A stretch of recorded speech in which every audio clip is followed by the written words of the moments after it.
కృషి చేస్తారు.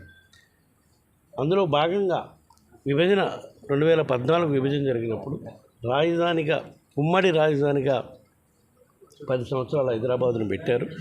కానీ ఈ 10 సంవత్సరాల్లో గత ప్రభుత్వం రాజధాని నిర్మాణం చేయలేకపోయింది, కేవలం తాత్కాలిక నిర్మాణం చేసింది.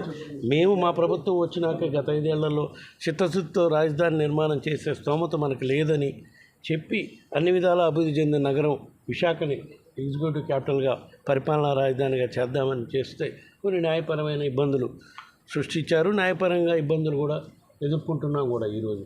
సో అవన్నీ అధిగమించిన దాకా కంబైన్డ్ రాజధానిగా హైదరాబాద్ను కంటిన్యూ చేయాలని మా ఆలోచన. దీనిపై మా పార్టీ అధ్యక్షుడితో పార్టీ నాయకులతో చర్చించుకొని ఎలక్షన్లు అయిపోయినాక దీనిపై ఒక వివరణ కూడా ఇవ్వటం జరుగుతుంది.